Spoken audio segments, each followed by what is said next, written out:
So, like I mentioned earlier, the reason why some of us are pivoting to Cyberpunk Online and being more so intrigued by it, if we can recap, is that there was an itch that simply just was not satisfied with Cyberpunk based game. It does not live up to the hype. It is nothing that we haven't already seen. It is a very linear experience that has a gimmick of choice. It uses that as a gimmick, but all choices lead to the same path for the most part, aside from a couple of different things. There are only two real, let's say, mission chains that would get you a different raid at the end. But even the end of the raid is essentially the same thing: fork in the road, red pill, blue pill, and then you can't even live. The one time that you make a choice that matters by the end of the game, the end of the game is not rewarding you with seeing that come to fruition. So if you went a route that ended up, I hate to spoil it for some people, but you end up in a route that says that you have X amount of time, considering that this chip is killing you or this Ingram is killing you, you can't live that out. It's just a cinematic difference. That's it, right? The game fails in its immersion, which is what it pretended and touted as if it was going to be. And it's not really. It's just it goes from, and again, it seems like mid-game, there was a change. And mid-game, they said or mid-development, instead of making a RPG life simulator where we don't necessarily attempt to pigeonhole the game player. We don't attempt to make it so linear. We have an overall arching story that we set up, but after that, it plays out differently depending on the decisions that you make, right? And the world adjusts based upon that. The world around you, or your world, your vision of that world and your experience in that world changes around you. That's not what this game is. It doesn't do that at all, really. It's a bunch of gimmick stuff. So we talked about let's start with the whole romance thing, right? There's a drop ball there. First of all, if you haven't played the game, you think you're gonna have all these like options in terms of, okay, I want to befriend this character, that character. You don't have many options. Definitely from the romantic side, depending on what gender you are, is going to determine if you can romance on this character. If you're a straight guy, for the most part, there's only one option. And there's nothing that you get out of that. Being romantically involved with this character, right? You can complete the mission chain anyway, and take the options, the dialogue options, I guess, that aren't necessarily so tied up to the romance, but it's all the same. Like, she doesn't become a companion. You don't get to hit up her for aldecados. Like, if you have a mission or something, you can do this mission and call up some aldecados for support or something like that. There's none of that. It's just a gimmick. It's just, you get a cinematic difference, right? And this is why the game, and this is, I told y'all, as I age, I don't like these types of games as much as I did when I was younger. The interactive movie games where it's so linear that your hand is being held through this narrative, right? So it has this open world, but the open world itself is a gimmick. So yeah, we got the romance thing out the way. The other thing, the world itself is dead, right? I would have said, like I said earlier, that if the comparison to GTA would have been unfair if it was the game that I thought it was going to be. But because it's the game that it is, the comparison to GTA is absolutely fair. And what that game does in that regards does it far worse than GTA. The NPCs are stupid. They don't defend themselves unless they are part of a gang or they're the police. The police are idiots. They don't even got cars, right? You can get away from a 1-star rating without any 1, 2, 4-star rating without any problem. There's no issues there, right? It's not even an issue, right? So the world itself, so again, the NPCs, this whole, they kind of set it up like you were going to be able to talk to each one. No, all that happens is you can go up to a character, press the button with, I don't know what you're playing, if you're playing on controller, PlayStation controller, like I did on PC, you press square to talk, and then they'll say something that often has nothing to do with anything. They don't look at you half the time. They'll keep walking. It has nothing to do. They can be like, you can be like you can see two characters, one's consoling the other one, and then they can mention like fucking the weather or some shit. Like it's random as all get out. Has nothing to do with nothing. Right? So it's not believable. The world is dead. The NPCs are zombies, and there's not anything to do outside of the actual missions, which are decent, right? I'd said that the side quests are better in terms of their stories than I would argue with the main quest, right? But because all things lead to the main quest, it makes it most of those actions irrelevant. They may change a slight outcome, but the outcome of that mission, right? This character dies versus it doesn't. But it's not like you see a consequence to killing the character for the most part. Maybe a dialogue option, but for the most part, aside from a couple of different instances, for the most part, there's no consequence to doing it one way or the other, right? It doesn't, like, you don't see that thing come into fruition. But the world is not interactive, and that's what GTA does way a better job of. Whereas to here, again, in GTA, the world's more believable, right? So the NPCs are just attached smart. Hell, GTA 3 NPCs are smarter. But it has those aspects. All right, play tennis here. Go, watch this movie. They have these little mini shows within it, and yeah, they have like news updates and stuff within Cyberpunk. But you see those on an elevator. You play golf, it has all of those. Go to the barbershop, or go get clothing and stuff like that. Which that type of stuff kind of exists in the game, but that's it. It's no like interaction between it. It's more, okay, I want to go here, buy this. I want to go to this Ripper Doc. I want to go to this Netrunner and buy some quick hacks and stuff like that. And then like there's 2 Joy Toys in Jig Street if that's your thing. But for the most part, the world is not lively, right? It's not even lively. It's a dead city. Night City is dead. You can I don't know how many times I tell y'all in my review. I go do a mission, right? Let's say assaults in progress or whatever. I go do that, and I left my motorcycle, which is basically the only way I drive for the most part on the game. We'll talk about that more in a minute.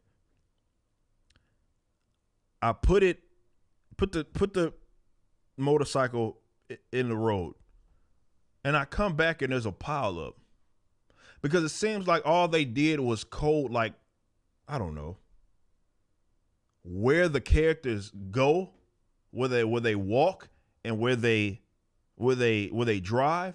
And if you impede that, they have no idea what they're doing. They don't have sense enough to drive around the motorcycle. So it's a pile up, and they're just sitting there like idiots, right? It's so bizarre. But you have that. You have just the fact that, again, you can steal their car and all of this stuff, and for the most part they want. And granted, yes, you have to have a certain like physical ability to be able to do that anyway, depending on who's in it or what kind of car more so it is. It doesn't change anything though. Like they're stupid as all get out. They're dumb. The NPCs are zombies on this game, so it makes the world less believable, right? So it's a bunch of people walking around, but they're zombies, and there's not anything to do more so in this. The city itself has little to no interaction outside of like the missions, right? And for an open world game that tries to pride itself in its immersiveness, it's not a believable universe. It's just a plane that exists that you do stuff in, right? And this is why a lot of us are pivoting towards like Cyberpunk Online and hoping that gives us the game that we wanted, because this game cannot be patched to resolve that problem. I don't even think a DLC could resolve that problem. Those are core concept design issues. RPG elements not being explored, really. Like, so it has these, you body and intellect and all of this stuff that you can add these points. And yes, it has those attribute points that you can kind of add things on to select what your play style is. That is the one RPG aspect of the game. But it's not like it matters as much because the storyline is so linear, right? So you're all getting to the same place. It's like you can go a different way about it when you go in through the gameplay loop. It has a gameplay loop at the end of the day. So it's like, go here. This is where the enemies are. I need you to go get this for me. I need you to pick this body up, put it in whatever trunk. I need you to install malware. And it's just more so how you go about it. You want to do it loud. You want to not do it loud. It's more so how it is, and if you build your skill tree around that. But it's not like those aspects are thoroughly explored, and there's like true consequence or anything going one way or the other. Because the game itself doesn't have much consequence to it. You don't live up consequences to your actions all the way to the end of the deal. I talked about how with Placide, the thing with Placide, the Pacifica, or the Maelstrom thing, like how can you go up in someone's base, blow everybody's heads off, take a spider drone, and you don't have a hit out on you? They mention it at like the Nancy thing, like, oh, this is the guy that did that.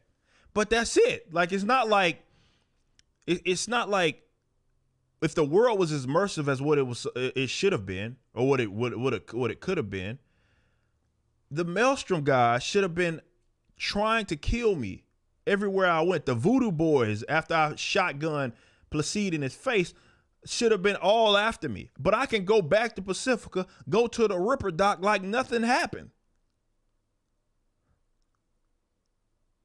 This is why the street cred thing that they have is it's just a level progression system that really gets you, I guess, more people the other fixers to contact you. I don't even remember because, again, I completed literally everything, all the fixer jobs and everything.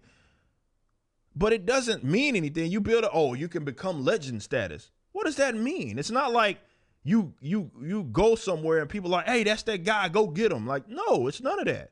It's just not believable.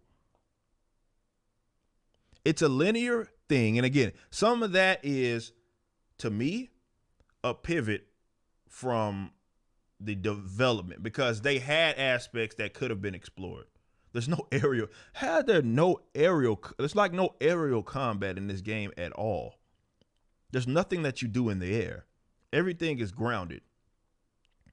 Like there's this parkour kind of element where you can double jump here or charge jump here and there.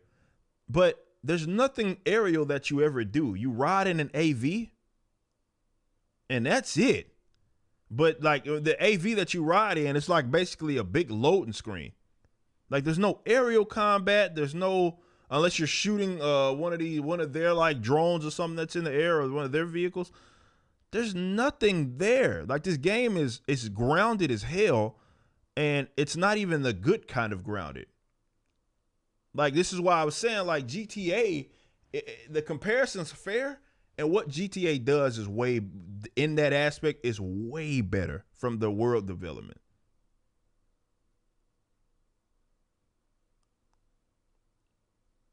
But yeah, the street cred thing is a gimmick. It doesn't mean anything, and it all centers around, I think, because of the development change. And that's a theory. I don't know if it was actual development change. I just feel like Keanu Reeves got implemented by an exec in the middle of the process. And they changed the game to accommodate him. That's what I feel like. Because his addition, number one, is not needed. It's not even necessary. And his addition is actually a bad addition because I didn't want to have to sit up here and have Johnny shoehorn everywhere. He's literally everywhere. If you have not played the game, Johnny is with you the entirety of the game, up until the end. Even on the side quest, he pops up. It has this kind of Joker-esque thing, like what happened with Arkham, where he just pops up random places because he's in your head. He's everywhere. And by like hour 10, I was tired. I was like, why give me these customization options at the beginning if the story isn't even fucking about me? It's about Keanu Reeves. And by the way, customization options, garbage, by the way. The beginning customization options, you get more genital customization options. It seems like they threw that in there as a gimmick because there's no point of it. Oh, you can change the size of your fucking penis. Who cares? I can't even fucking change my body type, but you can change your penis size. Like how silly is that? Like I have to be this skinny ass dude, right, with no definition, right? And there's no changing of that, but I can change the penis. Like what the fuck? Like whose idea was that? So you can't change your body type. The only thing that really changed visually throughout the game is the clothes that you put on, and if you get like gorilla arms or something like that, and then you'll kind of see your hands look a little different. But there's no like weightlifting or something in the game or something like that that can change your body type or anything. Like you're still gonna be that slender figure, and there's nothing that you can do. To even with the customization of like the cars and the clothing, it's lousy, right? There's none of that changes. You can't like dye you got like this jacket, but it's like pink.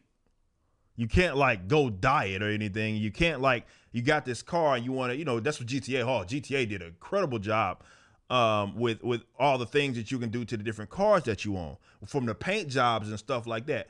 Like they had all of that. So if I wanted to be capped out of my mind on GTA, I get to do that, right? If I want to be black and gold from the top to the bottom, I get to do that, right? And I can make that adjustment while also making performance adjustments to the car.